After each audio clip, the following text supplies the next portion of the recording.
in your caucus, MPs have said that they're hearing from voters that they're angry and frustrated, and the voters are saying that you're virtue signaling and not actually acting. Are you losing support of your caucus, and what are you going to do to calm those concerns?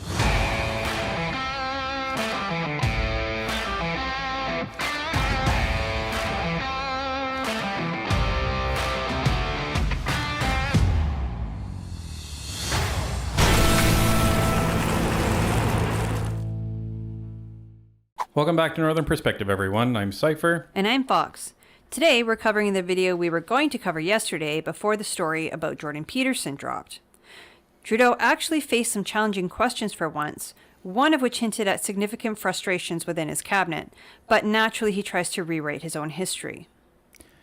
As always, please like the video and subscribe to the channel as it helps YouTube decide to put this video out to new viewers, which helps spread the truth of what is actually happening in Canadian politics.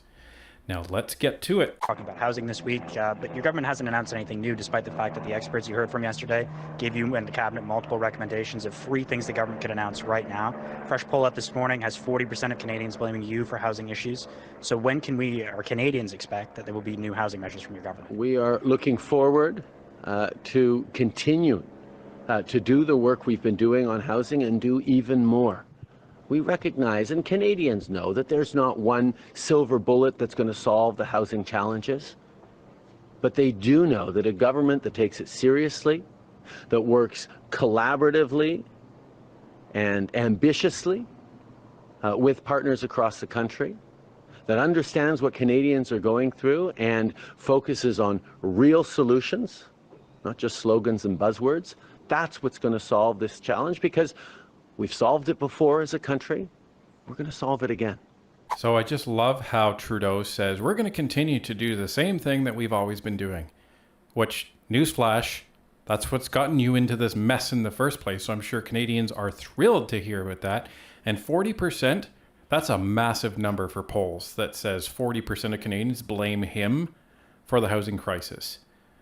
I don't know what the other 60% are doing, because it's 100% his fault as what's happened to the housing market over the last 8 years of his tenure. Come now, Jagmeet Singh shares some of the blame. I mean, he's the one propping up that Liberal government. Well, Jagmeet can have 40% and Trudeau can have 60%. How about that? Hi, Prime Minister Tom Perry with CBC. Pierre Poilievre is blaming you for pretty much every problem facing the country, whether that's crime. Big laugh from the gallery. That's great. Crime, inflation, a shortage of housing. And looking at the polls, I'm wondering if you think that message is sticking, if you think there's a large number of Canadians who blame you, not for trying to solve their problems, but making them worse. Laugh it up, folks. Yeah, you know it's true. I love that it's a big joke to the cabinet. Like, I'm sorry, but who else was in government during this time? Who else is there to blame other than the Liberals and the NDP? But primarily the Liberals. Like, it's their half-baked ideas about, oh, you know, let's give people who are struggling and currently addicted to drugs, let's give them more drugs. Well, and it's not funny. Like, it really is not funny. So for them to just laugh at the fact that Pierre is talking about all of these serious issues, and he's talking about the fact that Canadians are really struggling out there, and they're laughing that he's saying that, it's not funny. I hope all Canadians saw this interview, because it means that Trudeau and the whole Liberal government are laughing at them. Now, the one small amount of credit I give this CBC reporter, yes, he's CBC, is that he took issue with that as well. You could hear it in his voice. Oh, laughter in the gallery, great. Because it's not funny. It really isn't. Is it possible we found the one good CBC reporter? He needs to come work for Northern Perspective, maybe. We'll see. Maybe we'll give him a job. One thing we've heard right across the country is that Canadians are going through a tough time right now. Inflation has given them a big kick in the teeth over the past year and a half. After the extraordinarily difficult situation that COVID was. And now interest rates causing huge challenges on home buyers and homeowners. And people are really feeling it. Wait a minute. I would feel remiss if we didn't remind everyone what Trudeau said a few years ago about interest rates. Sorry? The servicing costs on the debt that you're going to have to carry, that you're adding to now, right? Interest rates are at historic lows, Glenn. Historic lows. He was so smug in that answer. Did you hear the tone of his voice? And like the look on his face? Like, how arrogant. Oh yeah, he's like, this is the stupidest question I've heard today, is basically his answer. Interest rates are at historic lows, Glenn. Where is this question coming from? You're a moron. But this just demonstrates his lack of understanding of anything to do with the economy. The reporter was rightfully calling out, you're borrowing all of this money. What are you going to do about future governments that are going to have to carry this? And Trudeau's just like, so what? Who cares if I borrow all this money? Interest rates are low now. Therefore, they will be low forever. Because I have no understanding of what it means to print money and its effect on inflation. No wonder people are feeling anxious and upset. The question, of course, as politicians, remains, what do we do when people are upset?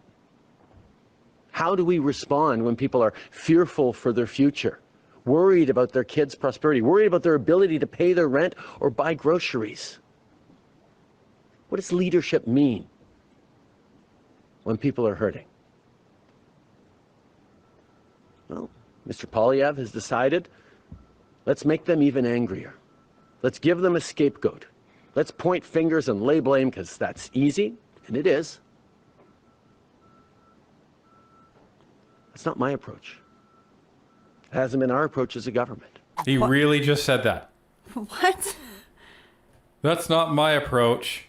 Okay, everything from dividing Canadians to blaming people who don't want to get vaccinated to blaming people at the protest last February, blaming Pierre. Like, this guy takes responsibility for nothing. Yeah, let's roll a few clips, shall we? There is a small fringe element in this country that is lashing out with racist, misogynistic attacks. A small minority, angry, frustrated group of racists, small fringe minority who are holding unacceptable views that they're expressing. Yeah, that isn't your approach at all, is it, Trudeau?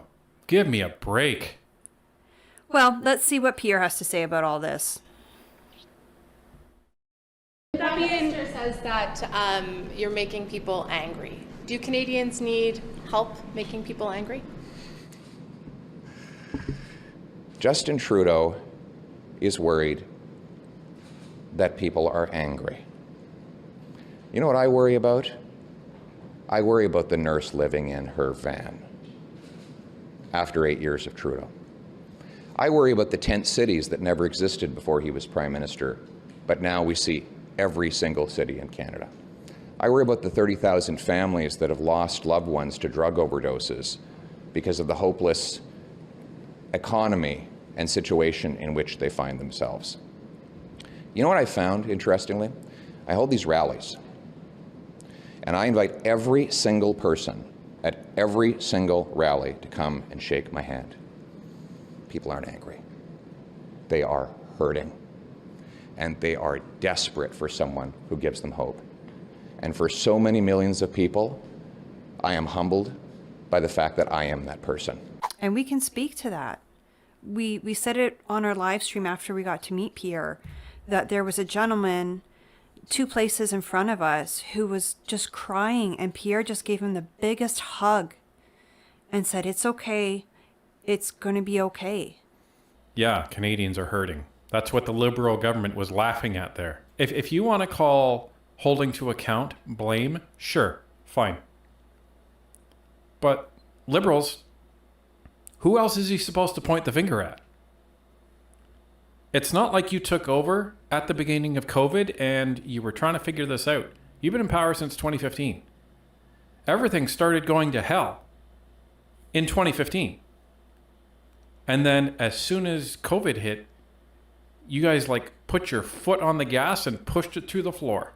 Kind of like Freeland when she got caught speeding. I don't actually own a car. The interesting thing is, though, is it sounds like not everything is all hunky-dory and sunshine and rainbows in Liberal land, as we're about to hear. grumblings in your caucus. MPs have said that they're hearing from voters that they're angry and frustrated, and the voters are saying that you're virtue signaling and not actually acting. Are you losing support of your caucus, and what are you going to do to calm those concerns? Okay, ladies and gentlemen, that question right there is proof that writing your MPs is making a difference. If you have Liberal MPs or NDP MPs, they are getting feedback, and they're starting to get nervous because of the amount of feedback that they're getting. That was a very significant question. And your MP may not be able to respond to you personally. Their staff may not be able to respond to you personally. But from what we've been told, somebody in that office guaranteed is reading your email. And if it's significant, like if it's about a certain issue, they will pass that information on to the MP. So what seems to be happening is they're getting a lot of short emails with very similar messaging. And that makes the MPs nervous. That means that there's a trend growing in their riding, and people are pissed off enough to sit down, write a letter, and send it off. So you may not feel like writing a letter to your MP makes a difference. That question is proof that it does. And it doesn't have to be a letter mail. You can absolutely send your MP letter mail, and if you send it to their House of Commons address, you don't even need a stamp. But you can even just send off a quick email. You can find all of the MP contact information on ourcommons.ca. We'll make sure there's a link in the description. So let's hear Trudeau's response to that question, because that's a tough question. As we've been out across the country, members of the Liberal Party, cabinet ministers, MPs, we've heard from Canadians who are facing difficult times, but also Canadians who know that the cutting in half of childcare fees over the past year has made a huge difference in their lives. That securing jobs for their communities with global investments like Volkswagen and St. Thomas, investments in Bécancour, more auto plants, more investments out west, is creating positive stability for the years to come. Yeah, people are facing tough times, and yes, everyone is finding it difficult right now. And as leaders, MPs, parliamentarians of all types, part of our job is to be there, to take it, to support it, as Canadians are worried and anxious, and put out those solutions. So yeah, it's not an easy time to be a politician. This is a time where politics is divided and toxic in so many ways. But it is so important that we continue to be there, to be positive and hopeful. I'm really looking forward to sitting down with all our great MPs in a few weeks in London, Ontario, to talk about all the work we're going to do together. A few weeks. This guy is completely out to lunch. He doesn't seem to understand that Canadians are suffering on a day-to-day basis.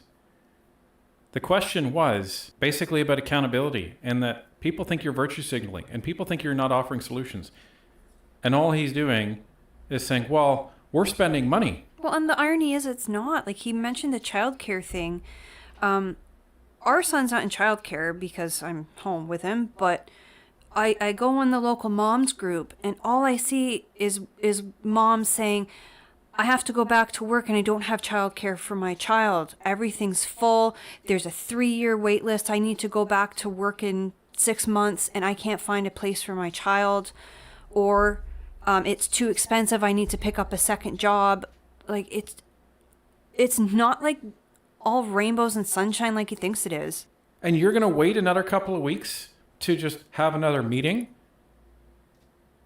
It's completely disrespectful that he's not treating the housing crisis as a national emergency, because it really is. He's not treating anything with the urgency that it deserves. The housing crisis, the opioid epidemic, anything. Well, because he's caused it. He can't call something an emergency that he caused, right? But, They've been working hard this whole time. Yeah, they've been working hard to really screw up this country. As per that question, it appears there's a lot of tension in the cabinet. So we turn to Tom Mulcair for his take on this, as he is hearing the same thing.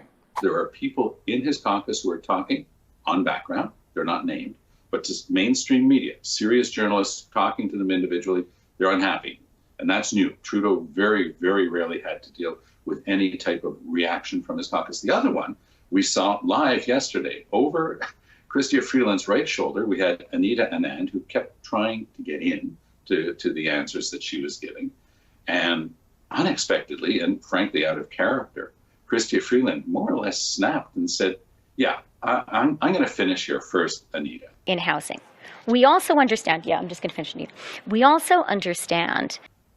In front of the cameras. So if in cabinet, two people who don't hide their leadership aspirations are already starting to bicker like that in front of all Canadians, I don't think it augurs very well for the next few months for Mr. Trudeau, frankly. So you have Liberal MPs talking privately to journalists, telling them that they're pissed. And this is kind of what we've wondered. And it's this question that we get in the comments as well. Like, how can these Liberals sit back and think this way? Shouldn't they be ashamed? Well, it sounds like they are. But I'm sorry, Liberals, you haven't done enough. Sitting back and being frustrated, not good enough. Not for Canadians. Not with what we're all dealing with right now. The most honorable thing that the Liberals can do, and this has nothing to do with us wanting Pierre in power. It's just the honorable thing to do is for the Liberals to say, you know what? We need a new government. The country is a shit show. Well, and I think some of them do care. I mean, you guys saw that email that we wrote to everybody. It was blunt. We'll put it that way. It definitely wasn't polite. And we did have a Liberal MP actually reach out to us with a non-scripted, like a personalized response. And we are trying to work out when we might be able to speak to him about Bills C11 and C18. So there are Liberal MPs that are willing to sit down and have a conversation. It sounds like they're not, like this guy's not just pushing an agenda. It seems like he cares if he's willing to sit down and speak with us. So they are out there. They may be far and few between, but it sounds like there's enough of them that maybe they can push for a significant change and get Canada back to the way it was. Well, they need to. Two things needs to happen right now. These Liberals need to get some courage and stand up, and Trudeau needs to step down.